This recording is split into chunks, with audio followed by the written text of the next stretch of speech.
আজকের ভিডিওটা আপনার জব, আপনার চাকরি, এই কারেন্ট ইকোনমির উপর দাঁড়িয়ে থেকে কোথায় আমরা আছি তা নিয়ে কিন্তু ইম্পর্টেন্ট, শুধু শেয়ার মার্কেটের নিরিখে নয়। মন দিয়ে ভিডিওটাকে পুরোটা দেখবেন, এবং যদি আই ওপেনার ভিডিও না হয় তাহলে আমার চ্যানেল দেখা বন্ধ করে দিতে পারেন, এইটুকুনি আমি বললাম। কিন্তু তার জন্য একটাই শর্ত, প্লিজ এই ভিডিওটা পুরোটা দেখবেন, স্কিপ করে দেখবেন না, পুরোটা দেখবেন।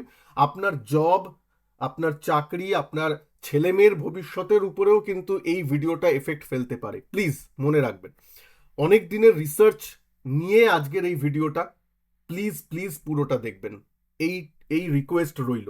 প্রথমেই মার্কেট তো দেখতেই পাচ্ছেন আছে, মার্কেটে আমি আসব। তার আগে বলি সারা ওয়ার্ল্ডে হচ্ছেটা কি।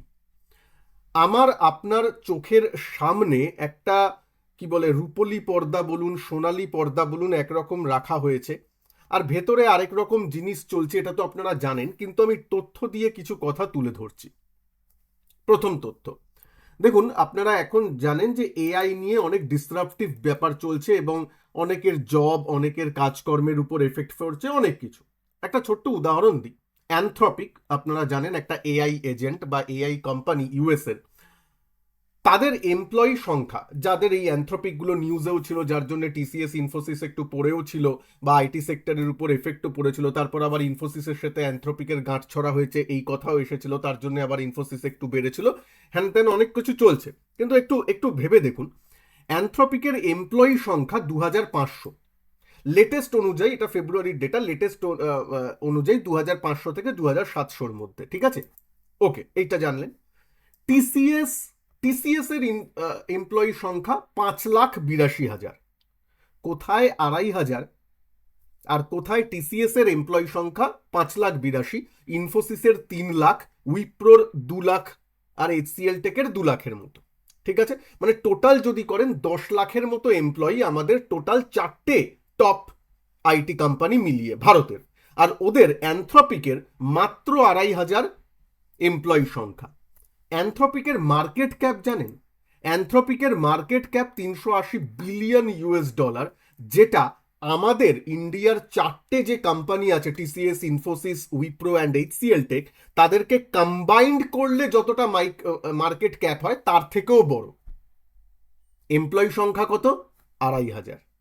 ভাবতে পারছেন কি ব্যাপারটা হতে চলেছে? হয়তো ভাবতে পারছেন না, আমি আরো ডিটেলসে বলবো কি হচ্ছে। টাকার ব্যাপারটা, মানে একটা তো, কেন অ্যানথ্রোপিকেরও ইনভেস্টার আছে, সবই আছে। এই যে টাকার ব্যাপারটা, দিন দিন এই এআই আসার ফলে, এই এআই এর জন্য না একটা জায়গায় খুব কম সংখ্যক লোকের হাতে কেন্দ্রীভূত হয়ে যাচ্ছে ব্যাপারটা এখানে। প্রথমে যখন আমাদের গাড়ি শিল্প এসেছিল, মানে ইন্ডাস্ট্রিয়াল রেভলিউশনের যে part 1, part 3, part 2, part 3, part 4-এ আমরা আছি, এই সব জিনিসগুলো হচ্ছিল। তার প্রথম রেভলিউশনে টাকাগুলো বা ওয়েলথ বলুন ডিস্ট্রিবিউটেড হয়েছে, যখন গাড়ি শিল্প এসেছে, বিভিন্ন হয়েছে। কেন গাড়ি কোথায় কোথায় বানানো হতো? জাপানে বানানো হতো, জার্মানিতে বানানো হতো, কোরিয়ায় বানানো হতো, বিভিন্ন দেশে, মানে কনসেন্ট্রেটেড ছিল না। তারপর এলো আপনার আইটি সার্ভিসেসের বা আইটির জোয়ার, যেটা ইন্টারনেট জোয়ার 2000 সালের, ওরকম তার আগে ইন্টারনেটের জোয়ার যেগুলো এলো, তাতেও আপনি দেখলেন বিভিন্ন সার্ভিসেস সেক্টর খোলা হলো এবং বিভিন্ন দিকে কোম্পানিগুলো গেল। ইন্ডিয়াতে ব্যাপারগুলো ওই এলো, অনেক কিছু হলো। মানে একজন কয়েকজনের হাতে বা একজন দুজনের হাতে কুক্ষিগত মানিটা কিন্তু ছিল না, মানে রেভলিউশনের, ইন্ডাস্ট্রিয়াল রেভলিউশনের যে থিমগুলো চলছিল। কিন্তু এবার যে এআই এর থিমগুলো এসেছে, সেটা মাত্র কোনো দেশের হাতেও নয়, মাত্র 5টা কোম্পানির হাতে কুক্ষিগত। মাত্র 5টা কোম্পানি, তার মধ্যে 4টে হচ্ছে ইউএস এর, একটা হচ্ছে চায়নার। Many many billion billion dollar যে কুক্ষিগত হয়ে আছে এআই এর, মাত্র 4-5টা কোম্পানির হাত ধরে। একবার ভেবে দেখুন। তার মানে টাকাটা যদি এত কনসেন্ট্রেটেড হয়ে যায়, এরা যা চায় তাই করতে পারে। মার্কেটকে এক জায়গায় দাঁড় করিয়ে রেখে আপনাদের বা আমার আপনার চোখে একটা অন্যরকম মানে ব্যাপার করে দেওয়া, যে মার্কেট তো ঠিক আছে, এইদিকে আপনার পোর্টফোলিও দেখবেন লাল হয়ে আছে, ওরা যা চাইবে সেই জিনিসগুলোই হওয়া, সেই স্টকই বাড়া, সেই সেক্টরই বাড়া, সেই জিনিসগুলো হতে পারে। বা কোনো দেশের ইকোনমিকে যদি আমি একটু কুক্ষিগত করে দিতে চাই, একটু ডাউন করে দিতে চাই, সেটা করে দেওয়া। কারণ পুরো ওয়েলথ যদি 4-5টা কোম্পানির হাতে কুক্ষিগত হয়ে থাকে, ভাবুন তো একবার। শুধু আপনি অ্যানথ্রোপিকের উদাহরণটা দিলাম জাস্ট ভাবার জন্যে। 2.5 লাখ মানে 2.5 হাজার এমপ্লয়ি, তার মার্কেট ক্যাপ চলে গেছে 4টে কোম্পানির উপর। আমাদের দেশের 10 লাখ যেখানে এমপ্লয়ি আছে তাদের মার্কেট ক্যাপের উপরে। ব্যাপারটা কি হচ্ছে? আরেকটা ছোট্ট কথা, এবার আপনারা ভাবতে পারেন আচ্ছা এতে আমাদের কি প্রভাব পড়তে পারে। একটু দাঁড়িয়ে যান, আপনারা নিশ্চয়ই বুঝতে পারবেন। আপনারা ভাববেন যে বাজার তো সেইভাবে ভেঙে পড়ছে না, ইউএস এর বাজার বলুন বা ওয়ার্ল্ড মার্কেট বলুন, আমাদের মার্কেট একটু আন্ডার পারফর্ম করছে, কিন্তু বাইরের বাজার তো হচ্ছে না। একটু দাঁড়িয়ে যান, দেখুন কি হচ্ছে। এনভিডিয়া এনভিডিয়া ওপেন এআইতে এত বিলিয়ন ইনভেস্ট করেছে, 30 বিলিয়ন, 110 বিলিয়ন, এরকম মাঝে মাঝেই ইনভেস্ট করে ওপেন এআই। আবার ওপেন এআই ওপেন এআই এর মধ্যে মাইক্রোসফট হোল্ড করছে 27% স্টেক। মানে মাইক্রোসফটের ধরুন 1/4, মানে ওপেন এআইটা ধরুন মাইক্রোসফটেরই একটা ওয়ান অফ দ্য কোম্পানি বলতে পারেন। তার মানে কি কি হচ্ছে ভাবুন। দেখুন, একই টাকা এনভিডিয়া ওপেন এআই কে দিচ্ছে, ওপেন এআই মাইক্রোসফটকে দিচ্ছে, মানে ওপেন এআই আসছে মানে মাইক্রোসফটেরই আসছে। আবার মাইক্রোসফট সেই টাকা দিয়ে এনভিডিয়ার জিপিইউ কিনছে নিজের ক্লাউড এআই এসব বাড়ানোর জন্য। ভাবতে পারছেন? মানে একই টাকা ঘুরপাক খাচ্ছে। আমি তো শুধু এই 4টের ইকোসিস্টেম বললাম, আরো বড় ইকোসিস্টেম আছে, তার মধ্যে গুগল আছে, হ্যাঁ অ্যাপেল আছে, এইসবের ব্যাপারগুলোও হচ্ছে। একই টাকা একে দিচ্ছে, আবার এর টাকা ওইখানে দিচ্ছে, দুজনেই রেভিনিউ দেখাচ্ছে, দুজনেই স্টেক দেখাচ্ছে। মানে কি ব্যাপার যে চলছে এই এআই কে নিয়ে। এই 4টে-5টা বড় যে কোম্পানিগুলো আছে তাদের মধ্যে আপনারা ভাবলে অবাক হয়ে যাবেন। একদিন যদি রিসার্চ করতে বসেন, আমি এবং আমার টিম রিসার্চ করছিলাম যখন, আমাদের মানে আমরা অবাক হয়ে গেছিলাম যে ভেতরে ভেতরে কি চলছে, কিভাবে ফুলিয়ে ফাঁপিয়ে ব্যাপারগুলোকে রাখা হয়েছে। কারণ তাদের হাতেই তো টোটাল বিলিয়ন ট্রিলিয়ন টাকা তাদের হাতে। তারা চাইলে একটা দেশের ইকোনমি নামিয়ে দিতে পারে, একটা সেক্টরকে নামিয়ে দিতে পারে, কোনো কোম্পানিকে চাইলে একদম মানে এই তুমি নিচে বসে থাকো এইসব করতে পারে। কারণ যতই বলুন যে ও এরা তো একে অপরের কম্পিটিটর, আপনার মনে হতে পারে গুগল তো মাইক্রোসফটের কম্পিটিটর, হ্যান ত্যান। আসলে হরে ধরে সবাই এক, সবাই এনভিডিয়ার থেকে কিনছে। এনভিডিয়া আবার ওপেন এআই ইনভেস্ট করে রেখেছে, যেটা আবার মাইক্রোসফটে ইনভেস্টেড ডাইরেক্টেড। তার মানে এনভিডিয়া মাইক্রোসফটের উপর ইনভেস্টেড আছে। মানে এরকম ব্যাপারগুলো চলছে। কে কাকে বলবেন, একই টাকা ঘুরছে ভেতরে। আর আপনারা দেখবেন যে হ্যাঁ মার্কেট তো এরকম আছে, মার্কেট তো তেমন পড়ছেও না, কারেক্ট হচ্ছে না, কিন্তু আমরা আপনি যে স্টক কিনছি সেগুলো হয়তো ডাউন হয়ে আছে। তো ব্যাপারগুলো অন্য অনেক রকম ভাবে চলছে। কারণ তার একটাই কারণ, আপনাদের মতামত এই নিয়ে চাই, যে টাকাটা খুব খুব কম সংখ্যক কোম্পানির হাতে, খুব কম সংখ্যক গোষ্ঠীর হাতে কুক্ষিগত হয়ে গেছে। এটা আগেও ছিল, আপনারাও জানেন যে টোটাল ওয়েলথের 99% অনলি 1% লোকের হাতে কনসেন্ট্রেটেড থাকে, সেটা তো আগেও ছিল। কিন্তু এখন যেন ইদানিং এআই হওয়ার পর আরো বেশি সেটা হয়েছে, যেটা আমি উদাহরণ দিয়ে বোঝালাম। আপনাদের আই ওপেনার একটু হলো কিনা, একটু নতুন তথ্য জানতে পারলেন কিনা, একটু কমেন্ট করে জানাবেন আপনাদের মতামত। এবার মার্কেটে আসি। মার্কেট দেখুন, ইন্ডিয়ান মার্কেট আমি 200 ইএমএ, এইটা হচ্ছে 200 ইএমএ আমি আপনাদের সামনে টেনে রেখেছি বা এঁকে রেখেছি এখানে। 200 ইএমএ মুভিং অ্যাভারেজ, 200 দিনের মুভিং অ্যাভারেজ, যেটাকে এখানে প্রায় বন্ধ দিয়েছে বলেন। এর আশেপাশে এটা জোন, ভাববেন না যে ভেঙে বন্ধ দিয়েছে খারাপ, হ্যাঁ ক্লোজিং হিসাবে খারাপ। 2000 মানে 25,300 নিচে ক্লোজিং দিয়েছে, এটা একটু খারাপ। উইকলি ক্লোজিংও এসেছে বা মান্থলি ক্লোজিংও বলতে পারেন সেটা। কিন্তু যদি বলেন এই জোনটা কিন্তু ক্রিটিক্যাল জোন, সুতরাং এই জোনের নিচে ইন্ডেক্স থাকা মানে দিক দিয়ে খারাপ। কয়েকটা স্টক ভালো করছে, যেমন আমি স্টক নামও কিছু বলবো জাস্ট ফর লার্নিং পারপাস, আপনাদের নিজেদের অ্যানালিসিসের জন্য, কোনো নেওয়ার রেকমেন্ডেশন নয়, কোনো ফিনান্সিয়াল অ্যাডভাইস নয়। যেমন ধরুন পাওয়ার সেক্টরের কিছু কিছু স্টক ভালো করছে, পাওয়ার গ্রিড থেকে শুরু করে পিএফসি, এই কয়েকটা, এনটিপিসিও মাঝে মাঝে ভালো করছে, সে ঠিক আছে। সিজি পাওয়ার ভালো করছে, যেই স্টকগুলো আমি 3-4 মানে আমার মনে হয় 1-2 সপ্তাহ আগেও আপনাদের বলেছিলাম। সিজি পাওয়ার তখন 680-670 টাকায় ছিল, এখন 720 হয়ে গেছে। যেখানে মার্কেট কিছু করেনি সেখানে 2-3 সপ্তাহে সেটা ভালো দিয়েছে। সিজি পাওয়ারটা যদি ফলো করে থাকেন নিচে প্লিজ কমেন্টে সেকশনে জানাবেন, আমি আগের ভিডিওগুলোতেও বলেছিলাম। কিন্তু কিন্তু ব্যাপারটা হলো, ধরুন আপনি কোনো ভালো স্টকে গেলেন, ভালো স্টক মানে যেগুলো একটু মোমেন্টামে আছে, পলিক্যাব মোমেন্টামে আছে, পিএসইউ ব্যাংকিং সেক্টরগুলো একটু মোমেন্টামে আছে, তারপর এমটার টেকনোলজি মোমেন্টামে আছে, একটু অ্যাস্ট্রাল মোমেন্টামে আছে, ভারত ফোর্জ মোমেন্টামে আছে, মাদারসন মোমেন্টামে আছে, কয়েকটা স্টক এর মধ্যে মোমেন্টামে আছে, আরো কিছু স্টক আছে আপনারা দেখতেই পারেন যেগুলো মোটামুটি 52 উইক হাই মাঝে মাঝে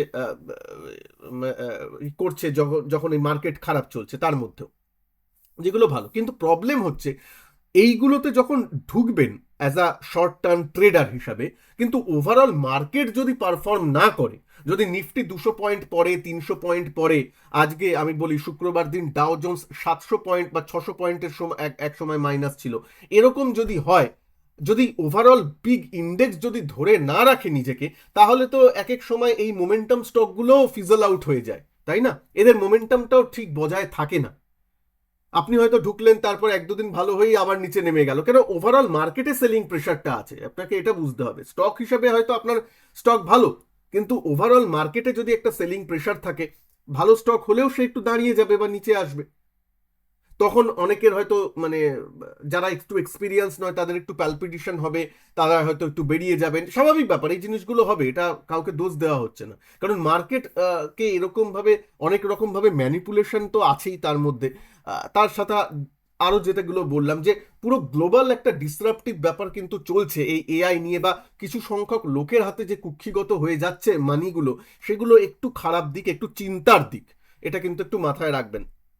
সুতরাং এআই ভালো হতে পারে, খারাপও হতে পারে, কিন্তু খারাপ ভালো বলে না, যে কোনো টেকনোলজি আমি মনে করি যদি মোটামুটি অনেকের হাতে থাকে তাহলে ঠিক আছে। যদি কুক্ষিগত হয়ে থাকে 4-5টা কোম্পানির মধ্যে, যার মধ্যে 4টে ইউএস এর, একটা চায়নার, তাহলে মুশকিল, ঠিক আছে? তাহলে মুশকিল। আর আমাদের ইন্ডিয়ার হাতে এআই এর তেমন কোম্পানি নেই, আবার বলছি সবাই ইউজার, কিন্তু নিজে যে প্রোডাক্ট তৈরি করছে সেটা আমাদের এখনো জিনিসগুলো আসেনি। তো সুতরাং সেটা এর দিকে একটু নজর রাখা উচিত। প্লাস মার্কেট ক্যাপ তো আমি অ্যানথ্রপিক, যেটা নতুন কোম্পানি, তারই আমি ওপেন করে দেখালাম, মার্কেট ক্যাপ আমাদের 4টে আইটি কোম্পানিকেও ছাড়িয়ে গেছে, আর যেখানে এমপ্লয়ির সংখ্যা 2700 মাত্র অ্যানথ্রপিকের। তো এই জন্য বলছি একটু সাবধান হওয়ার সময় এসেছে ট্রেডারদের, আমি জানি। তাও মোমেন্টাম স্টকে একটু থাকুন, যেগুলো একটু ভালো পারফর্ম করছে সেগুলোতে থাকুন, একটু স্টপ লস মেনে রাখুন, আর পজিশন সাইজ কম রাখুন, যাতে স্টপ লসটা মানে একটু বেশি দিতে পারেন। কারণ কেন বলছি, কারণ মার্কেটে যখন সেলিং প্রেশার আছে, আপনার স্টক যদি ভালো হয়, যদি আপনার স্টকও ভালো হয়, সেগুলোও একটু নামবে। হয়তো মার্কেট 3% নামলে এ হয়তো 2% নামলো, মার্কেটকে আউট পারফর্ম করলো, কিন্তু এও পড়বে। তার জন্য সেই গ্যাপটা, সেই কুশনটা আপনাকে দিয়ে রাখতে হবে ভালো স্টকেও। সেই ব্যাপারটা একটু করে রেখে কাজগুলো করবেন। যারা ইনভেস্টর তাদের জন্য একটু কথা বলি, প্লাস আমি বলি যে এই নিচে পড়ছে, এটা কি একটা সুযোগ? নিচে যে পড়ছে 200 মুভিং অ্যাভারেজের যখন নিচে আসছে বা টাচ করছে, হ্যাঁ, তখন একটু একটু করে ইনভেস্ট করা যেতে পারে, যেগুলো একটু লং টার্ম আপনাদের মানসিকতা আছে, যেখানে মিউচুয়াল ফান্ড করছেন তারা হয়তো একটু টপ আপ করলেন, এরকম। তাছাড়া আলাদা করে যেখানে মাত্র 6 মাসের ভিউ বা 3 মাসের ভিউ, তখন আমি নিলাম না, সেই জিনিসটা ট্রেডিং পর্যায়ে পৌঁছে যাচ্ছে, সেটাকে ইনভেস্টমেন্ট বলবেন না। শর্ট টার্ম ইনভেস্টমেন্ট হলে একটু মুশকিল আছে। একটু পজিশনাল যদি ট্রেডিং এর কথা ভাবেন, যেখানে 6 থেকে 8 মাস পজিশনাল ট্রেডিং, তাহলে ট্রেডিং এর মেন্টালিটি নিয়ে করবেন, স্টপ লস রাখবেন, পজিশন সাইজ একটু কম রাখবেন, যাতে আর মোমেন্টাম স্টকে থাকবেন। এই নয় যে স্টকটা অনেকটা পড়ে আছে এবার নিয়ে দেখি, না, যে স্টকগুলো ভালো করছে চার্ট দেখেই বুঝতে পারবেন, সেই স্টকে থাকবেন। একটু মোমেন্টাম, যেগুলোতে ট্রেন্ড আছে, অ্যাটলিস্ট মোমেন্টাম অনেকে বুঝবেন না, যেগুলোতে ট্রেন্ড আছে মানে হাইয়ার হাই হাইয়ার লো করছে, ঠিক আছে, near near about it's 52 week high, এরকম জায়গাগুলোতে নেবেন, ঠিক আছে? তো সেই জিনিসগুলো, সেইগুলো একটু দেখতে পারেন, যেগুলোতে একটু ট্রেন্ড আছে বা মোমেন্টাম আছে। কোনো রকম মানে আমি আপনাকে অ্যাডভাইস দিচ্ছি না, কিন্তু মোটামুটি এইসব স্টকে থাকলে অ্যাটলিস্ট মার্কেট যখন ঘুরে দাঁড়াবে, তখন এই স্টকগুলো ভালো করবে বা কোম্পানিগুলো ভালো করবে, ঠিক আছে? আচ্ছা, এইবার আসি যে আপনাদের আপনাদের প্রশ্ন থাকবে, আমি একটু ইন্ডেক্সে আসি। ব্যাংক নিফটি, নিফটি নিয়ে তো বললাম, নিফটি 200 ইএমএটা এই ভেঙেছে, কিন্তু দেখতে হবে যে নেক্সট উইকটা কি করছে। আপাতত সাপোর্ট হিসেবে 24,800 জায়গাটা একটু দেখার আছে। 25,000টা তো একটা ইম্পর্টেন্ট ব্যাপার আছে, কিন্তু আমি বলবো 24,800 ব্যাপারটা একটু ইম্পর্টেন্ট নিফটির ক্ষেত্রে, সেই জায়গায় একটু নজর রাখবেন। আর আবার বললাম, সুইং ট্রেডিং এর ক্ষেত্রে মুশকিল হয়ে যাবে যদি ওভারঅল মার্কেটে সেলিং প্রেশার থাকে, সেখানে কিন্তু সুইং ট্রেডিংও একটু মুশকিল হয়ে যায়। তাও যদি ভালো স্টকে থাকবেন, কিন্তু আমি বলছি একটু লং টার্ম বা একটু মিডিয়াম টার্ম নজরিয়া রেখে তারপর মার্কেটে আসবেন। শর্ট টার্মে মার্কেট কিন্তু এখন চরম ভোলাটাইল চলছে। ব্যাংক নিফটি দেখুন এই কদিন ভালো করেছে, তারপর কিন্তু গতকাল অনেকটা নিচে ছিল। গতকাল তো পুরো মার্কেটে ব্লাড বাথ ছিল, রেড রেড রেড বেশিরভাগ। Mid cap, small cap, mid cap ওই দেখতেই পাচ্ছেন আপনি একদম কনসলিডেশন ফেজে। দুদিন উঠছে, একদিন বড় নামছে, সুতরাং কোনো ট্রেন্ড নেই, nothing to specific. Small cap index 200 EM এর নিচে, সুতরাং বুঝতেই পাচ্ছেন বুল মার্কেটের যে জোয়ার সেটা স্মল ক্যাপ ইন্ডেক্সে নেই। তাই জন্যই হয়তো যারা পোর্টফোলিও তৈরি করে রেখেছেন যেখানে একটু স্মল ক্যাপ স্টকগুলো আছে, সেগুলো আন্ডার পারফর্ম করছে। কেন করছে? এর জন্য। ঠিক আছে, আচ্ছা। আইটি কি বলবো, একদিন উঠছে একদিন বাড়ছে, মানে এই নেই। তবে বললাম, অ্যানথ্রপিকের এক্সাম্পল দিয়ে বললাম, ইন্ডিয়ান আইটি কোম্পানিগুলোর ঘুরে দাঁড়াতে অনেক সময় লাগবে, অনেক সময় লাগবে। খারাপ হয়ে যায়নি, কিন্তু ওই যা ডিসরাপশন চলছে, কয়েকজনের হাতে যদি কুক্ষিগত হয়ে থাকে নতুন টেকনোলজি, তাহলে ভাবুন, তারাই তো ডিসাইড করবে কাকে আমি বরাত দেব, কোন কোম্পানিকে তুলতে চাইবো, কোন কোম্পানিকে ডাউন করাতে চাইবো। তারা চাইলেই সবকিছু করতে পারে, 3-4 জন হাতে কুক্ষিগত মানি হয়ে আছে। এই নিয়ে আপনাদের মতামত অবশ্যই কমেন্ট সেকশনে জানাবেন। সিএনএক্স অটো, ঠিক আছে, অটো সেক্টর দাঁড়িয়ে আছে, এবং অটো অ্যান্সিলারির উপর আমি একটু নজর দিতে বলবো, যার মধ্যে মাদারসান, ভারত ফোর্জ এগুলো আছে। ঠিক আছে, এফএমসিজি এসব সেক্টর নিয়ে আলাদা করে কিছু বলার নেই। হ্যাঁ, একটু ডিফেন্স সেক্টর নিয়ে বলবো। ডিফেন্স সেক্টর, ইসরায়েলে আমাদের পিএম গেছিলেন একটু ডিফেন্স সেক্টর নিয়ে, তাই দুদিন একটু বেড়েছিল, আপনি দেখতেই পাচ্ছেন দুদিন একটু গ্রিন ক্যান্ডেলও হয়েছে। তারপর আবার গতকালের যেহেতু সেলিং প্রেশার ছিল অ্যাক্রস দ্য বোর্ড, তাই গতকালও একটু নেমেছে। তবে ডিফেন্স সেক্টর লং টার্মের জন্য ঠিক আছে, মিডিয়াম টার্মের জন্য ঠিক আছে। তাছাড়া অন্যান্য সেক্টরের মতো এটাও এখন সাইডওয়ে। শুধুমাত্র একটা সেক্টর যেটা একটু ভালো করছে, যেটা আমার আপনার অনেকেরই হয়তো ওয়াচ লিস্টে থাকে, সেটা হচ্ছে পিএসইউ ব্যাংকিং। পিএসইউ ব্যাংকিংটা মোটামুটি ভালো করছে, তার মধ্যে এসবিআই তো সব থেকে ভালো এরকম করছে। গোল্ড সিলভারে আলাদা করে কিছু বলার নেই।